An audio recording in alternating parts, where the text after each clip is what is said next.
오늘 제목이 이제 요한복음 20장 21절 보냄받은 성도. 성경 말씀은 예수께서 또 이르시되 너에게 평강이 있을지어다. 아버지께서 나를 보내신 것 같이 나도 너희를 보내노라. 세상에 보냄받은 성도가 어떻게 살아야 되겠는가 하는 것을 이제 오늘 말씀을 드리려고 합니다. 김경원 목사님은 이제 교제한 지가 거의 한 30년 가까이 되지 않, 20한 5, 6년, 6, 7년 이렇게 된 것 같은데 CGN TV 계실 때 저희하고 연관을 맺고 또 저는 태국 CGN TV 이사입니다. 뭐 지금 한국에 있으니까 잘 못하지만은 이제 계속 태국에서 CGN TV 역할을 돕는 역할을 계속했고요. 지금은 이제 국내에서 4년 정도 있게 되는데 1년 지났고 2025년 1월까지 제가 한국에서 사역이 마쳐지면은 이제 다시 선교지로 가려고 그렇게 생각을 하고 있고요. 오늘 제가 세 번째 우리 교회를 이제 방문하게 됐습니다. 계속 선교에 대한 메시지를 줬는데 오늘 찬양 인도하는 자매가 내가 옛날에 뭐 한마디 했더니 결혼할 사람이 있다고 한 그 사람 맞죠? 자꾸만 눈이 이렇게 가요. 이렇게 축복해요. 결혼한 사람도 있고 새로운 목사님도 부임하고 너무 좋습니다. 성경을 보면은 그 하나님은 선교의 하나님이고 그 선교하라는 구절이 많이 나옵니다. 그래서 이제 예수님께서 하신 말씀, 그 사복음서 마태, 마가, 누가, 요한복음, 공관복음에 그 보면은 이제 가장 중요한 게 사실은 서론과 결론이라고 하면은 마태복음 28장까지 있거든요. 마가복음은 16장까지 있고 누가복음 24장까지 있고 그런데요. 그 마태복음 28장 19절에 너희는 가서 모든 민족으로, 옛날 성경에는 족속으로 이렇게 나왔죠. 너희는 가서 모든 민족으로 제자를 삼고, 이게 이제 선교에 관한 명령이고, 마가복음 16장 15절에는 온 천하에 다니며 만민에게 복음을 전파해라. 이렇게 만민, 온 천하, 이게 이제 선교적인 명령이거든요. 누가복음도 24장이 마지막 장인데 47절 말씀에 예수의 이름으로 죄사함을 얻게 하는 회개가 예루살렘에서부터 시작하여 모든 족속에게 전파될 것이, 모든 족속, 이게 이제 선교적인 명령입니다. 그리고 이제 요한복음 오늘 20장 21절 오늘 본문에 있는 말씀이고요. 그리고 이제 사도행전에도 가면 1장 8절에 성령이 너희에게 임하시면 권능을 받고 예루살렘과 온 유대와 사마리아와 땅 끝까지, 이게 다 선교적인 명령입니다. 그러니까 요한복음에만 그 선교에 관한 성경 구절이 한 20개 이상이 있는데, 이 신구약 전체 성경을 통틀어 가지고 신구약 전체 성경을 통틀어서 가장 정확하게 선교에 대한 메시지를 주는 성경 구절이 요한복음 20장 21절, 우리가 오늘 제가 말씀을 전하려고 하는 이 내용입니다. 그래서 아버지께서 나를 보내신 것 같이 내가 너희를 세상에 보내노라. 성도가 이 세상에 보냄을 받아서 우리가 이제 뭔가 역할을 해야 되는 건데, 오늘 이제 그 말씀을 제가 드리려고 그러는 거예요. 그 사람들이 선교에 대한 오해들이 좀 있습니다. 요즘 교회들이 이제 선교적 교회 이런 말들을 많이 하는데요.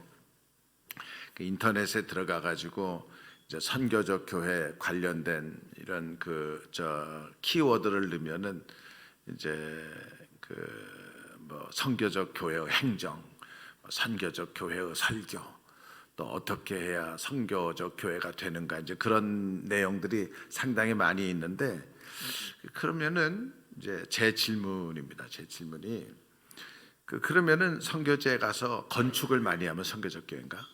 예배당을 많이 건축을 해요. 그래서 한국에도 이제 선한 뜻을 가지고 계시는 분들이 이제 생일당하고 회갑당하고 좋은 일이 있으면은 선교지에 이렇게 어느 정도 헌금을 하셔가지고 예배당 건축하는 걸 도와주고, 그러면 선교적 사람이 되는가?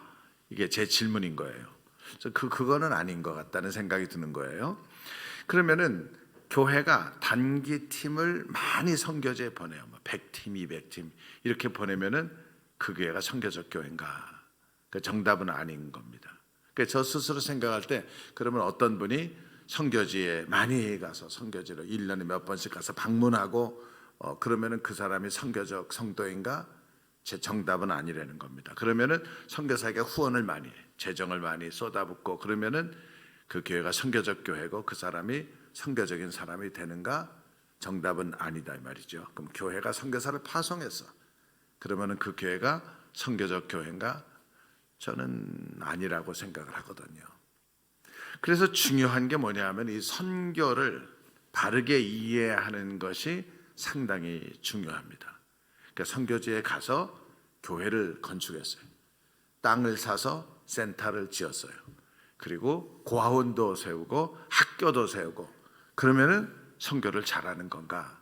이렇게 이제 제가 질문을 하는데 이제 많은 사람들이 그런 일에 대해서 이번은 선교지에 가서 학교도 세우고 선교를 잘했다 이렇게 얘기를 하는데 그 말이 틀린 말은 아니지만은 이제 섣불리 그 말을 동의하고 그것을 객관적으로 진리로 만들기에는 너무나 많은 그 변수가 있고 따라오는 게 많이 있는 거예요. 선교가 뭐냐 하니 선교가 그러면 타스크 오리엔티드 된 거냐? 이 과업을 마치는 뭔가 이게 내가 가서 센터를 세워야 되고 타스크 고아원을 세워야 되고 학교를 세워야 되고 무슨 커뮤니티를 개발해야 되고 이런 타스크 오리엔티드 된 게 선교냐? 이렇게 질문을 한번 해보는데 성경을 살펴보면은 예수님부터 시작해서 타스크 오리엔티드가 된 게 아니고 뭔가 타스크보다는 관계를 더 많이 중요하게 생각하는 성경 구절이 더 많이 있는 거예요. 예를 들어서 볼지어다 내가 세상 끝날까지 너희와 항상 함께 있겠다. 함께 있겠다는 게 이게 타스크 관련된 게 아니고 이게 이제 관계와 관련된 건 거예요. 그래서 예수님께서 말씀이 육신이 되어 우리 가운데 거하셨다, 성육신하셨다. 이게 관계에 관련되어 있는 겁니다. 그래서 이 관계 중심의 선교가 어떤 의미에서는 더 본질에 가까운 거거든요. 예수님도 사람들 많은 가운데 예수님의 제자는 많아요. 숫자가 그 중에 12를 불러서 사도라고 세우시고 이 사람들을 데리고 다니시면서 도제 훈련을 시키신 거거든요. 그리고 그 중에 3사람 베드로와 야고보와 요한은 특별히 띄어서 더 깊은 기도 훈련도 시키고 그 다음에 기적을 행하실 때도 그 사람들을 데리고 따로 들어가고 이게 전부 관계와 관련된 거거든요. 그러니까 주님 돌아가실 때도 이제 자기 어머니 마리아에 대해서 요한에게 말하기를 보라 네 어머니다. 이게 전부 관계와 관련된 말씀이거든요. 그래서 그 제자가 그때부터 그 어머니를 자기 집에 모셨다. 그래서 아버지께서 오늘 본문 말씀 내가 너희를 세상에 보내노라. 세상에 보낸 거거든요. 세상에 보낸 건데 이게 이제 선교적 교회를 얘기한 사람이 영국의 레슬리 뉴비긴스라는 사람인데 이분이 인도에 가서 한 20년 이상을 선교를 하다가 어느 날 영국에 돌아와 보니까 영국의 교회와 관련된 성도들의 삶이 자기가 사역했던 인도보다 훨씬 못하다는 거예요. 성도들이, 교회들이. 그래서 성도들이 다시 한번 예수를 잘 섬기는 그리스도를 닮아가는 사람을 만들기 위해서 나온 게 이제 선교적 교회거든요. 그래서 선교적 교회라는 게 무슨 선교사들을 후원을 많이 하고 선교지에 돈을 많이 보내고 선교사 선교지에 예배당 이런 게 선교적 교회가 아닌 거예요. 그래서 오늘 제가 말씀을 드리려고 하는 게 조금 레디컬한 면은 있지만은 이 선교에 대해서 우리가 좀 바르게 이해하는 것이 좋겠다. 이런 생각입니다. 근데 세상에 내가 너희를 세상에 보내노라 말씀하셨는데 그럼 세상에서 우리가 어떻게 해야 되는 거예요? 성경이 보여주는 것은 너희는 세상의 소금이다. 너희는 세상의 빛이다. 바울은 고린도교회 말하기를 너희는 우리의 편지다. 파워포인트 띄었어요? 네. 그래서 너희는 세상의 소금이다. 소금이라는 게 뭐예요? 소금이라는 게 자기가 녹아지고 없어지면서 주변 사람들의 주변이 썩지 않게 만들어 주는 거거든요. 그러니까 너희는 세상의 빛이다. 요즘에는 뭐 LED 이런 게 나왔지만 옛날의 의미의 빛이라는 거는 기름이 없어지고 초가 녹아지면서 자기가 없어지면서 이렇게 주위를 밝게 비춰주는 이제 그런 거거든요. 그러니까 저는 좀 무슨 생각을 하고 있냐면은 요즘에 세상에서는 그러잖아요. 기독교를 멍멍독교 이렇게 얘기를 하고 또 목사는 먹사 이렇게 얘기를 하고 그리고 옛날에는 그래도 뭐 집사님 그러면 이 사람은 교회 집사야 이러면 사람들이 인정을 했는데 뭐 좀 시끄러우면 야 여기가 교회인 줄 알아 왜 싸워 뭐 이렇게 얘기를 하잖아요. 그 드라마 같은 것도 보면은 좀 부정적인 드라마 내용이 나오면은 거기에 십자가가 있고 그 집에 성경 구절이 있고 어떤 때는 어머니는 교회에다가 11조를 갖다 내면서 뭐 이런 얘기도 나오고 하여간 이게 뭔가 세상이 교회에 대해서 아주 부정적이고 이렇게 그러는 거죠. 또 사실은 교회 안에서 일어나는 윤리적인 이런 그 범죄도 보면은 이제 또 그런 게 작은 것들도 아니고 이렇거든요. 그 왜 그런 일이 일어날까? 왜 그런 일이 일어날까? 왜 가나안 성도가 나올까? 왜 가나안 성도가 예수를 안 믿자는 게 아니잖아요.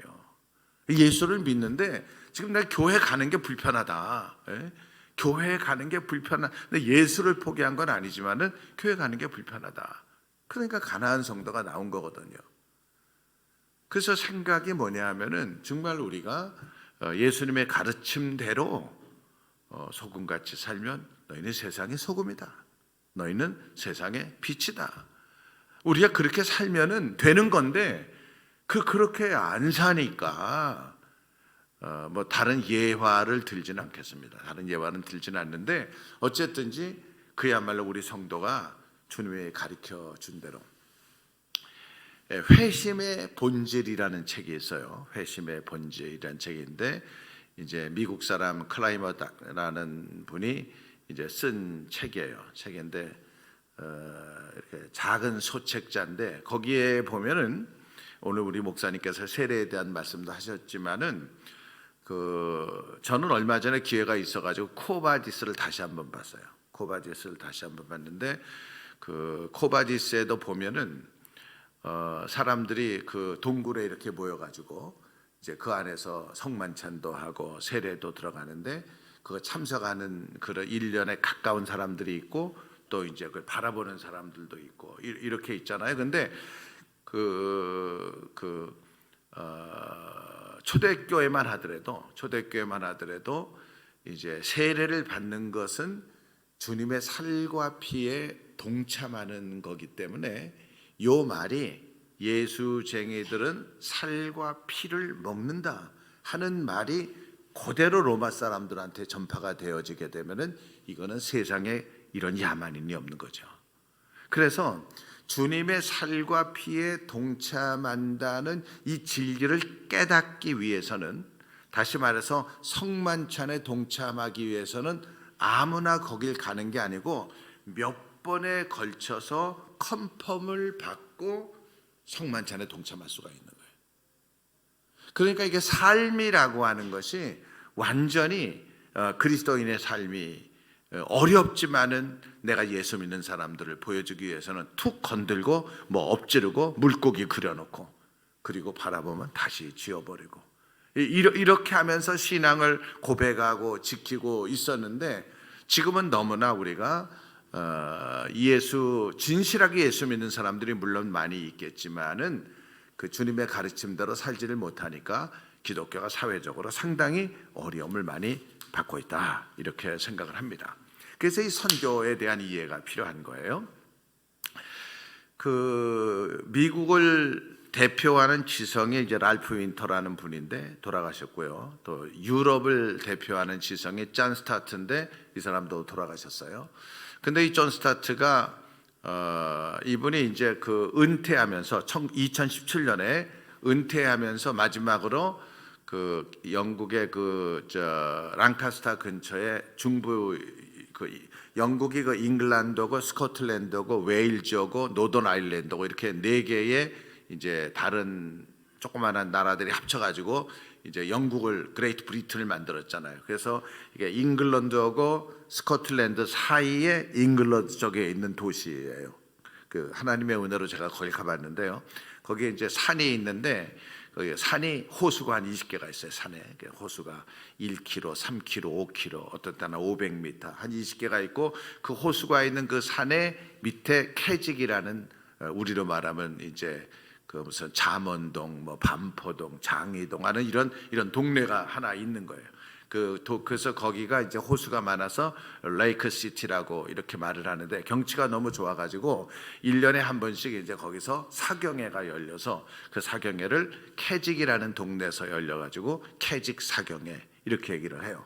그래서 그 캐직 사경회가 보통 한 2조 이상 이렇게 하는데 그럼 전 세계에서 사람들이 와서 호텔에서 잠자고 집회는 텐트를 쳐가지고 텐트 안에 들어가서 하루 종일 말씀과 기도로 이렇게 지나는 이런 캐직 사경회인데 복음적인 사경회로 전 세계에 많이 알려져 있고 전 세계에서 가요. 한국에서도 많이 가고 이러는 건데 뭐 주여 뭐 이런 거는 없고 그냥 성경만 공부하고 기도하고 이제 이러는데요.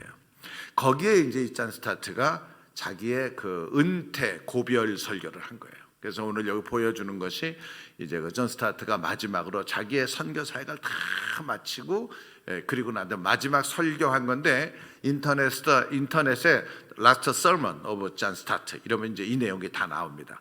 이게 이제 결론 전에 마지막 부분인데 이게 이제 영어니까 이제 쓰고 제가 이제 그 다음에 한국말로 번역된 걸 써놨어요. 한국말로 좀 볼게요. 그게 바로 그리스도를 닮음이다. 다른 예를 하나 더 들어보겠습니다. 인도에 한 힌두교 교수가 있었는데 한때 기독교인이라고 알려진 자기 제자 중 한 명에게 만약 너희 기독교인들이 예수 그리스도처럼 산다면은 인도는 내일부터 너희 기독교인과 같이 될 것이다. 이렇게 말했습니다. 그래서 만약에 우리 기독교인들이 그리스도처럼 산다면 말입니다. 이슬람 세계에서 전에 아랍 이슬람 교도였던 이스칸다르 자디드 목사도 말하기를 만약 모든 기독교인들이 그리스도를 닮은 기독교인이라고 한다면 다시 말해서 그리스도를 닮음인데요. 오늘날 아랍 세계에는 이슬람교는 더 이상 존재하지 않을 것이다. 그러니까 예수같이 살렵니다. 예수같이 되렵니다. 지금 이런 얘기를 하는 거예요. 이런 얘기예요. 그 다음에 보여주세요. 그러면 종교라는 게 필요한데 종교가 사람들의 마음에 평안을 주는 거거든요. 어떤 종교든지. 근데 이 개신교가 다른 종교에 비해서 이게 이제 점수가 호감도가 낮은 거예요. 호감도가요. 그래서 그다음 보여주세요. 그래서 이게 이제 그다음이요. 여길 보면은 이제 노란 거는 2020년 10월 달 통계고요. 잘 보이세요? 네. 그 다음에 이제 파란 거는 이제 2021년 11월 달 통계인데 처음에 큰 게 천주교고 그 다음에 불교고 가운데 게 개신교입니다. 그러니까 호감도가 기독교 종교 호감도가 천주교나 불교는 50%가 다 넘어가는데 개신교에 대한 호감도가 28%, 31%. 원불교보다 더 못해요. 그렇게 사람들이 싫어하는 이슬람교보다 더 못해요. 지금 아프가니스탄들이 한국에 왔는데요. 그 사람들이 집 얻으려고 하니까 무슬림이라고 집도 안 주고 애들이 학교 가려고 하니까 사람들이 막 싫어하고 울산에서 문제가 되잖아요. 그런 이슬람교보다 조금 호감도가. 그런데 원불교보다도 못하고 천주교보다도 못하고 그리고 불교보다도 못한 이런 일이 어떻게 있을 수가 있느냐. 이런 일이.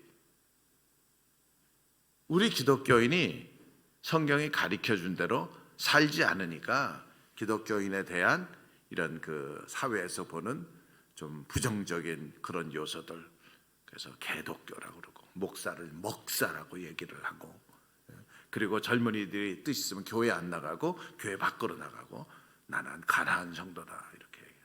가나안 알죠? 거꾸로 말하면 안 나가 이거잖아요. 안 나가요. 그래서 여기까지가 서론입니다. 여기까지가 이제 지금부터 본론 얘기하는 거예요. 여기까지가 서론인데, 그래서 뭔가 우리가 주님의 가르침대로 다시 한번 살펴볼 필요가 있다. 그다음 한번 보여주세요. 이거는 이제 로마서 28장의 마지막 장이에요. 마지막 장인데 여기 보면 바울이 이제 가이사에게 재판을 받으려고 배를 타고 알렉산드리아와 배를 타고 유라굴로 강풍을 만나 지중해를 건너가다가 유라굴로 강풍을 만났잖아요. 그래서 어쩌어쩌해서 로마에 도착했어요. 처음으로 로마에 도착했는데, 로마에 도착을 하니까 28장 14절 보세요. 거기서 형제들을 만난 거예요. 형제들이 바울을 환영하러 이제 갔어요. 그리고 그 다음에 15절 말씀, 15절 그곳 형제들이, 이런 말이 있어요. 그럼 질문이 이겁니다. 제 질문이, 바울이 형제라고 얘기를 했어요. 그럼 이 사람 예수 믿는 사람이겠어요? 안 믿는 사람이겠어요? 믿는 사람이잖아요. 바울이 형제들이 이렇게 얘기했으니까 예수 믿는 사람이란 말이에요. 근데 바울은 지금 거기 막 도착했어요. 그 질문이 뭐냐면은, 그럼 이 사람들이 어떻게 예수 믿는 사람이 됐을까? 요게 질문입니다. 바울은 여기 처음 간 거거든요. 처음 갔는데 이 사람들이 어떻게 예수를 알았을까? 요게 질문이거든요. 그래서 이제 성경을 보다가 이제 그다음에요. 성경을 보다가 이제 사도행전 2장 오순절 성령 강림 사건을 보게 됐어요. 그래서 예수님께서 120명에게 성령이 너희에게 임할 때까지 예루살렘을 떠나지 말라. 그래서 열흘 동안 열심히 기도하다가 성령 충만하게 된 겁니다. 그래서 이 성령 충만한 사람들이 나가서 복음을 전했는데, 이때의 유월절이기 때문에 여러 나라 사람들이 예루살렘에 와서 하나님 앞에 이제 제사를 드리게 된 거죠. 예배를 드리게 된 거죠. 근데 거기에 온 사람들을 보니까 2장 10절 말씀입니다. 부르기아와 밤빌리와 애국과 구레네에 가까운 리비아 여러 지방에 사는 사람들과 로마로부터 온 나그네, 이런 말이 있는 거예요. 그러니까 이 로마로부터 와 사람들이 예루살렘에 왔다가 복음을 받고 성령 충만한 제자들의, 이 사람들이 다 유대말로 얘기했는데 온 사람들은 자기 나라 말로 들었잖아요. 난곳 방언 이렇게 들었잖아요. 그러니까 이 희한한 일을 경험하고 예수에 대해서 듣고 이 사람들이 예수 믿기로 작정하고 자기네 나라로 돌아간 거예요. 자기 나라로 돌아가서 자기 가정에서부터 이 복음을 전하고 주변 사람들한테 얘기해서 그 지역에 예수 믿는 커뮤니티가 공동체가 세워지게 된 거예요. 로마에 그런 사람이 있었던 거예요. 한국에도 그런 일이 있었어요. 한국에도 양반들이 모여가지고, 이 성경 양반들이 모여가지고 뭔가 신학문을 배우기를 원했어요. 양반들이 신학문을 배우기를 원했는데 그 당시에 조선이 그게 안 되니까 이제 이 사람들이 어떻게 했냐면 중국까지 나가서 중국에서 최근에 들어온 그 중국의 학문이라든가 그 서양에서 온 학문이 중국을 통해서 오는 거니까 그런 것들을 가지고 갔다가 양반들이 사랑방에서 이게 이제 성경을 공부하고 이제 그랬는데, 막 거기에 가가지고 최근에 서양에서 넘어온 책을 번역이 된 그 책을 가지고 온 거예요. 그래서 사랑방에서 모여가지고 그 책을 공부를 했는데 그게 바로 성경인 겁니다. 그래가지고 이 사람들이 성경을 양반들이 공부를 하기 시작을 한 거예요. 사복음을 양반들이 성경을 공부를 하는데 여기에 보니까 예수라는 사람이 기가 막히거든요. 그래서 이 사람들이 야, 우리는 이 예수의 제자가 돼야 된다. 야소교의 제자가 돼야 된다. 근데 보니까 세례를 받아야 되는 거예요. 누가 우리에게 세례를 줄 수 있겠는가? 이때 이제 선교사들이 온 거죠. 선교사들이 와가지고 복음을 전하려고 하다 보니까 이게 벌써 예수 믿는 사람이 있는 거예요. 그래가지고 예수를 믿으라고 한 게 아니고 제일 먼저 한 일이 이 사람들에게 세례를 주고, 그리고 이 사람들이 그 다음부터는 매서인이 된 거예요. 성경책을 파는 사람. 그리고 나가서 성경책을 팔고 복음을 전하고 마을마다 가서 이런 일이 있었거든요. 여기 로마에 있는 사람들도 이 사람들도 오순절 때 예루살렘에 가서 복음을 들은 사람들이 로마로 돌아와 가지고 자기들끼리 복음을 전해서 예수 믿는 공동체가 세워지게 된 거거든요. 이렇게 성경을 보니까 또 이제 누가 생각이 나냐면은 아볼로가 생각이 나는 거예요. 아볼로가. 이 아볼로는요, 알렉산드리아 사람이거든요. 근데 이 사람이 사도행전 18장 24절을 보면은요, 이 알렉산드리아에서 난 아볼로라는 유대인이 에베소에 가게 된 거예요. 근데 그 알렉산드리아는 지금의 이집트입니다. 이집트인데 여기를 조금 더 설명을 하면은요, 구약 성경에 보면은 요셉이 그 7년 동안 그 흉년이 계속이 될 때 요셉이 애굽에 있었잖아요. 요셉이 애굽에 있을 때 자기 아버지 야곱이 애굽에 왔잖아요. 그래, 너희 어떻게 하려고 그랬더니 우리는 양치는 목축업자니까 고센 땅을 주십시오. 그래서 이제 고센에 가게 있거든요. 거기가 그러니까 목축 그 풀이 좋고 아주 그 열매도 좋고 다 좋은데요. 이 붙어 있어가지고 강하고 그 고센이 알렉산드리아입니다. 그 고센 땅이.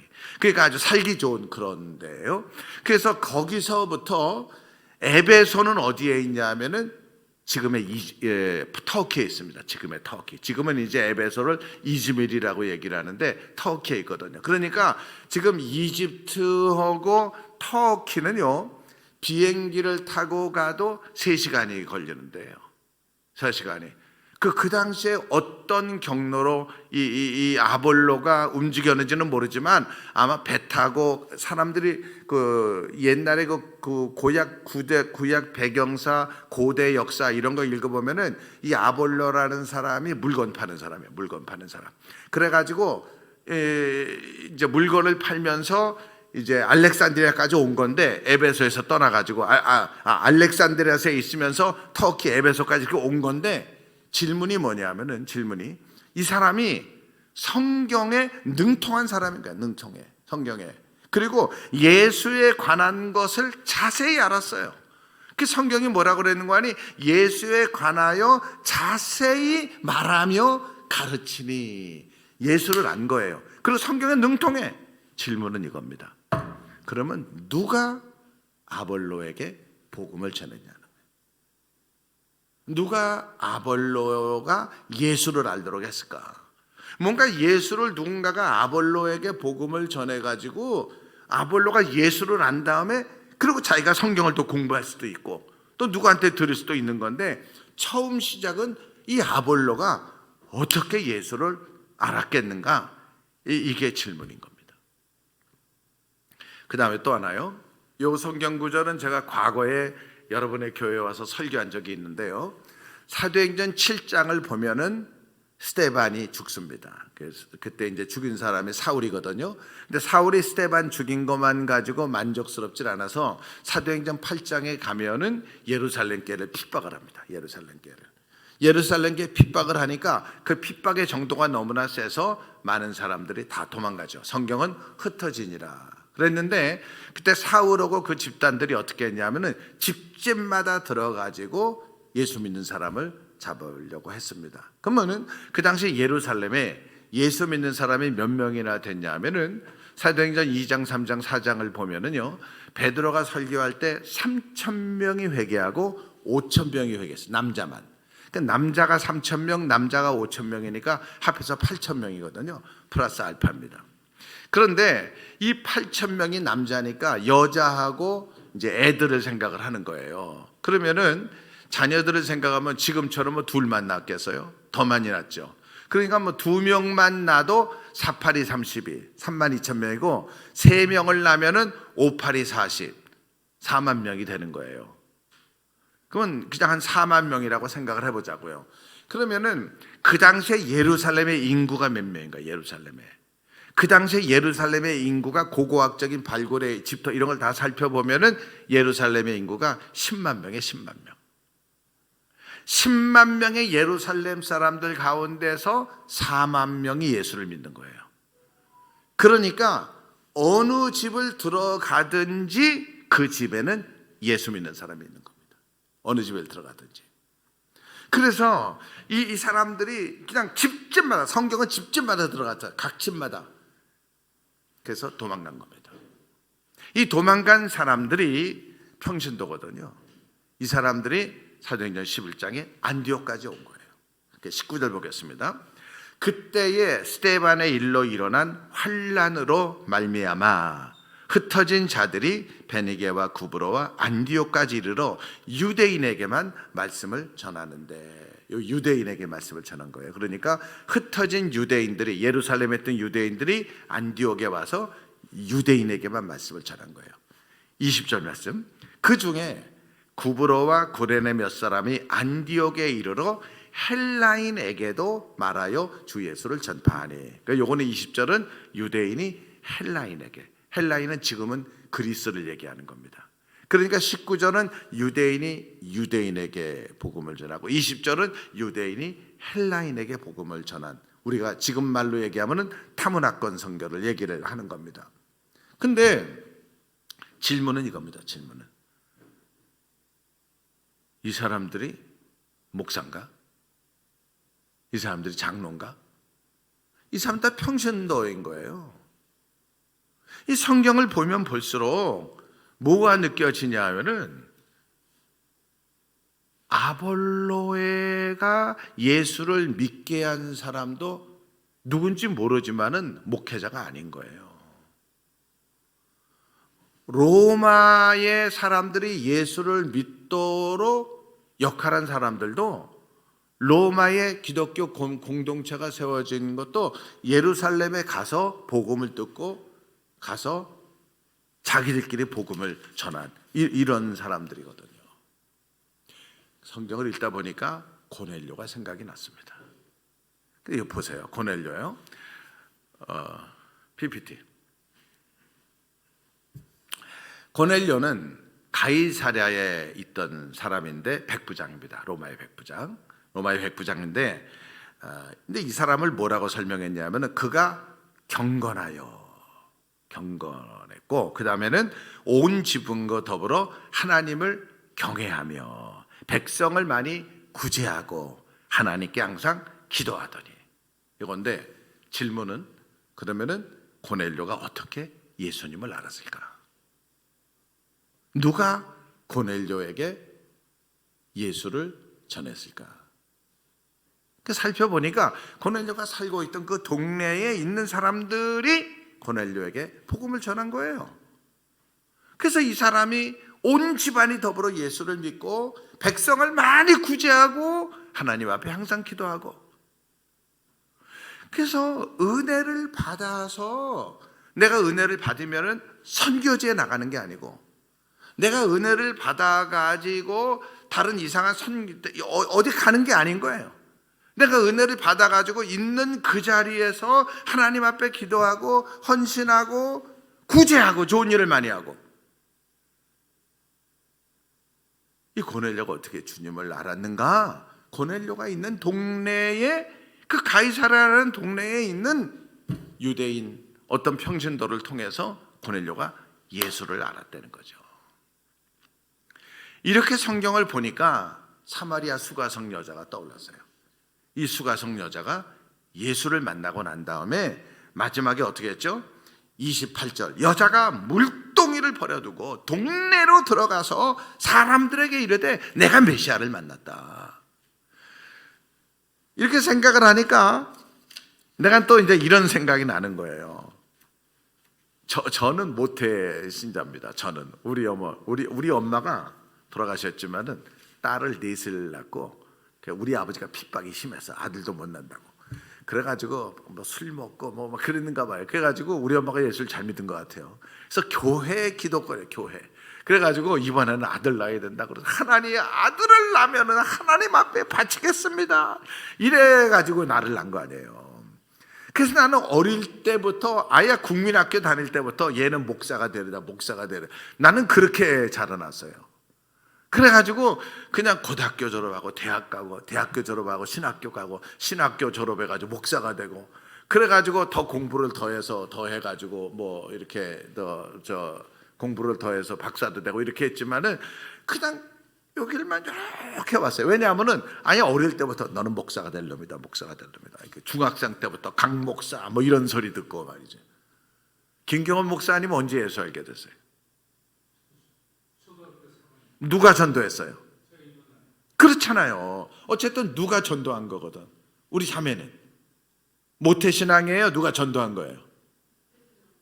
그 옆에는 그래, 모태신앙은 재미가 없어.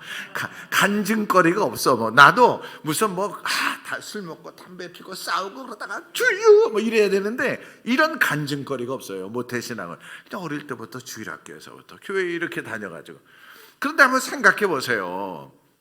모태신앙이 아닌 분들은 누군가에 의해서 복음을 들은 거라고요. 예수를 믿도록 초청을 받으신 거라고요.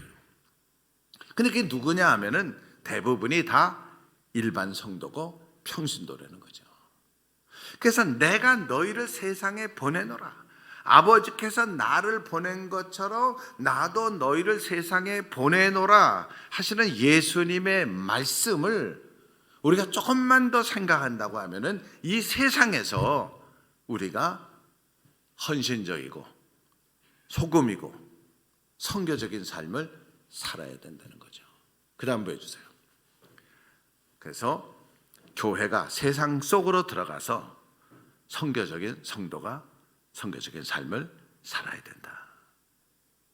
멀리 가서 은혜 받아가지고 선교단체 들어가고 은혜 받아가지고 다른 나라 가고 그게 중요한 게 아니고 내가 지금 있는 여기서 선교적인 삶을 실현하는 게 더 중요한 것입니다.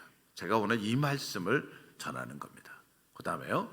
그래서 이 사람들은 어떻게 살아야 되냐면은 선교사가 되는 게 아니고 미션 마인디드 크리스찬이 되어야 돼. 선교적인 마음에 품은 성도가 돼서 누가복음 8장 3절 말씀 헤롯의 정직이 구사의 아내 요한나와 수산나와 다른 여러 여자가 함께하여 자기들의 소유로 섬겼다. 자기들의 소유로. 교회에서 예산을 받아가지고 하는 게 아니고 내가 삶은 가운데 일정 부분을 가지고 그걸로 남을 도와주기도 하고 구제하기도 하고 섬기는 그런 거죠. 어떤 사람은 말을 하기를 우리가 꼭 전도해야 되는가 하나님이 알아서 하시지 예정된 사람들이면 다 이제 이렇게 얘기를 하는 사람이 있는데 그럼에도 불구하고 우리가 이방인에게 복음을 전해야 됩니다. 보여주세요. 이제 제가 성경 구절 몇 개를 소개했는데요. 첫째는 왕상 8장 41절인데 이제 이방인들 먼 지방에서 온 이방인들이 주님을 알아야 돼. 우리가 그래서 이방인에게 복음을 전하죠. 말라기 1장 10절에도 보니까 만군의 여호와가 이러노라 해 뜨는 곳에서부터 해 지는 곳까지 이방 민족 중에 내 이름이 크게 될 것이라. 마지막에 이는 내 이름이 이방 민족 중에서 크게 될 것이라. 그러니까 이방인들이 주님을 알아. 그래서 우리가 선교하는 거죠. 근데 우리가 지금 전도하지 않아도 주님이 다 알아서 하시겠다 이렇게 극단적으로 생각하는 부분도 있지만은 그래도 우리가 생각해야 전도를 해야 되는 게 뭐냐면은 예수님께서 양의 목자잖아요. 양의 문이잖아요. 나를 거쳐서 들어가는 사람들만 이게 주님의 백성이 되는 건데 양의 문이거든요. 근데 요한복음 10장 16절 보니까 뭐라고 그랬는 거 아니? 내 우리에 들지 아니하는 다른 양들이 있어. 우리에 있는 양도 있는데 여기에 들지 아니하는 다른 양들이 있어. 내가 인도하여야 할 터이니 그들도 내 음성을 듣고 한 무리가 되어 한 목자에게 있으리라. 아직까지 이 교회에 나오지 아니하는 양들이 있는 거예요. 아직까지 주님을 모르는 양들이 있는 거예요. 우리 안에 들지 아니한 다른 양들이 지금 있는 건데 우리에 들지 않은 다른 양들이 교회 나올 수 있도록 주님 품 안에 나올 수 있도록 성도와 삶을 통해서 그들에게 복음을 전하는 거죠. 결론입니다. 마지막 거 보여주세요. 그래서 우리가 세상에서 보냄받은 성도가 우리 그리스도를 닮아가면서 살아야 될 필요가 여기 있습니다. 이런 성도가 선교사는 아니고 저는 여러분들에게 선교사로 헌신하라 이런 말은 안 합니다. 그게 아니고 미션 마인디드 크리스찬, 선교를 마음에 품고 예수를 마음에 품고 세상에 보냄받은 성도로서 우리가 그리스도를 닮아가면은 더 이상 사회가 기독교를 부정적으로 평가하지 않고 목사를 목사라고 얘기하지 않는 가나안 성도가 다시 교회로 돌아오는 이런 일이 있게 되리라 이렇게 확신합니다. 내가 너희를 세상에 보내노라. 세상에서 성도가 소금 같은 삶, 이런 헌신적인 삶을 통해서 주님의 나라가 확장되어지는 이 엄청난 역사가 우리 여러분들의 교회, 믿음으로 사는 교회를 통해서 있어지기를 주님의 이름으로 축원합니다.